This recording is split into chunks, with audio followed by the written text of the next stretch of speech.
célébrer des carrières exceptionnelles au sein de l'entreprise ou de l'institution LONASE. Des carrières qui ont été façonnées par la détermination et l'engagement de femmes et d'hommes et nos vendeurs qui, après de nombreuses années, entament une nouvelle étape, celle d'intégrer le programme d'ingénierie sociale que la LONASE a conçu pour leur accompagnement à la retraite. Mesdames et messieurs, le temps est venu de reconnaître et de célébrer non seulement les succès professionnels, mais aussi l'impact personnel que nos vaillants collaborateurs commissionnaires ont eu sur les performances de la Loterie nationale sénégalaise. Leur passion, leur énergie et leur dévouement ont été les piliers de notre succès.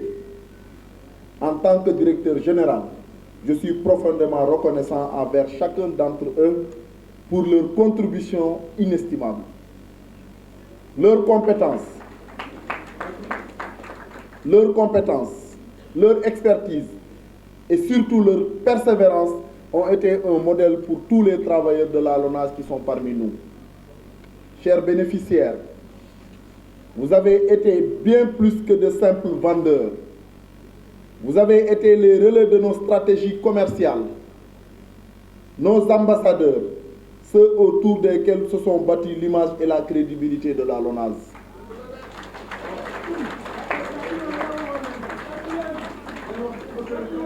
Votre retrait du réseau commercial marque certes la fin d'une époque, mais aussi le début d'une nouvelle phase dans nos vies. Une phase où vous pourrez profiter d'un repos bien mérité, passer plus de temps avec vos proches et votre famille, explorer de nouveaux horizons professionnels et surtout contempler davantage les merveilles que la vie vous a offertes. Aujourd'hui, nous honorons votre empreinte indélébile au sein de notre entreprise. Votre contribution restera gravée dans nos mémoires et continuera d'inspirer nos futures générations et collaborateurs. À notre force de vente encore active, je vous exhorte à continuer à tenir haut le flambeau de la LONASE, en la maintenant dans le peloton des têtes d'entreprise les plus importantes du Sénégal. Chers bénéficiaires du programme d'ingénierie sociale, je tiens à vous réitérer mes plus sincères remerciements pour votre engagement sans faille, votre passion et votre loyauté envers la LONASE. Nous vous souhaitons tout le bonheur et la réussite dans cette nouvelle étape de votre vie. Enfin, je voudrais remercier vos familles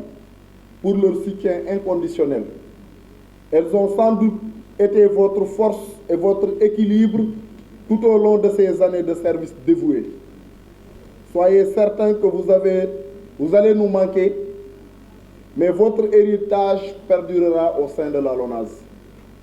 Nous vous souhaitons le meilleur pour cette nouvelle aventure et vous exhortons à utiliser à bon escient financier ce qui vous a été remis à travers cette ingénierie sociale. Mesdames et messieurs, chers agents de la LONASE, toutes catégories confondues, je voudrais profiter de l'occasion pour vous faire part de ma décision de satisfaire un certain nombre de préoccupations qui ont été portées à mon attention quand je suis arrivé à la tête de la LONASE, mais aussi après avoir fait un petit audit. En plus de la mesure forte que j'ai prise en octobre dernier, qui a consisté à régulariser des contractuels, j'ai décidé d'élargir la prise en charge médicale aux enfants du personnel jusqu'à 25 ans, s'ils sont encore à l'école.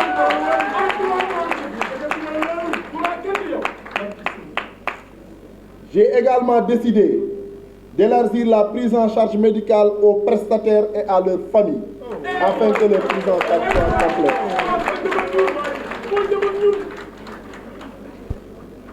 Et sachez qu'à travers l'ingénierie sociale,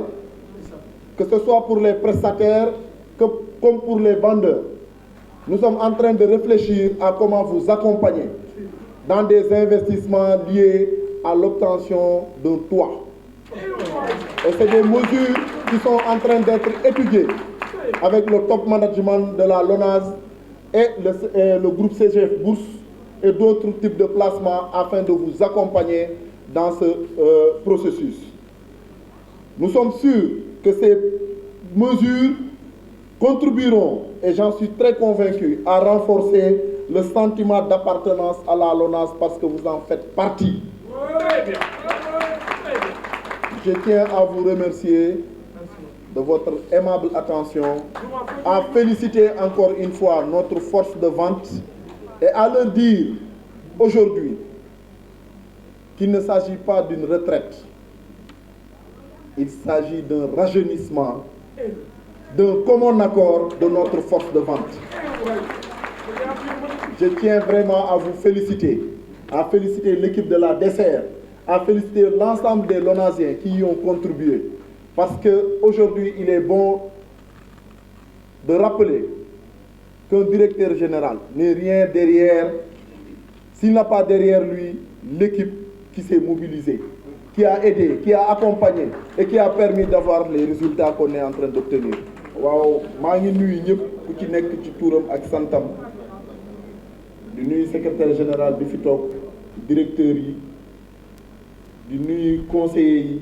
di nuyu liggéeykat yi di nuyu waa LONASE parce que man du ma naan ñii ay jaaykat lañu wala ñii ay prestataire lañu yéen ñëpp ci famille LONASE ngeen bokk maa ngi leen di nuyu di leen sant di leen gërëm ci li ngeen liggéeyal LONASE ñi ci bëri laata ñuy xàmmee dara ñu ngi doon liggéey biir LONASE tey bu ñu jaglee événement bu toll nii ñi fi doon liggéey ba yàlla def tey ñu naroon jël retraite ñi ci bëri yàgg nañu nar a jël retraite waaye amuñu possibilité wala ñemewuñoo dem parce que xamuñu lu leen di fekk ci ginnaaw ëllëg ñun nag ñu toog fekk fi tamit ñi ci doon xalaat ba laata may ñëw programme bi ñu tuddee ingénierie sociale programme bi nga xamante ni li ci objectif am mooy jàppale vendeurs yi prestataires yenn ñi nu ñu mën a demee retraite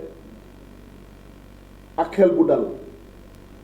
ak ndimbal ak accompagnement LONASE nag donte day def ay chiffres di am ay résultats yu baax ñun ñëpp ñu xalaat ni dafa jaadu une partie ci li ñuy gagné ñu delloo ko ci nit ñi surtout ñu fay liggéeyee loolu moo mën a expliquer lan mooy ingénierie sociale tey dañuy gunge suñuy mag suñuy yaay suñuy maam pour ñu mën a jël seen retraite ay ndaw mën leen wuutu ci liggéey bi ñu doon def pour yokk xarañte gi ak performance bi ñun nag ñu décider aussi ci biir LONASE laata ñoom ñu dem nañ leen mën a gunge assurer leen li nga xamante ne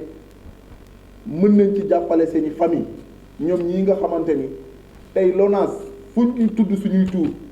ñoom ñooy ambassadeurs yu njëkk ñoom ñooy ñuy njëkk a waxal ñoom ñooy nekk ci suñuy stratégie ñoom ñoo ñu nekk di jàppale ci lu ne taxawuñu fu ne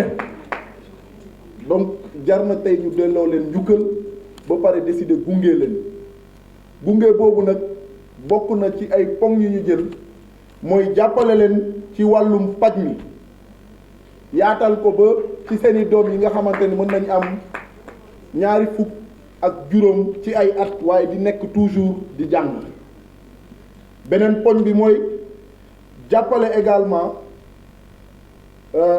prestataires yi ak seeni famille ñu mën a am lu ñuy naan couverture médicale pour ñu mën a jël leen en charge ci prestation médicale yi ñuy joxe ak ci garab yi ñuy joxe waaye man ma yokku ci même ñu retraité ñi te nekkoon LONASE jox seeni ati LONASE fondation bi dinañ leen ko tijjil pour ngeen mën a lijjanti seen bopp incha allah. DG yokk si juróom mu nekk fukk ak juróom 15 billets pèlerinage mag moom lay maye waa Rome nag ñu ngi lay xaar DG.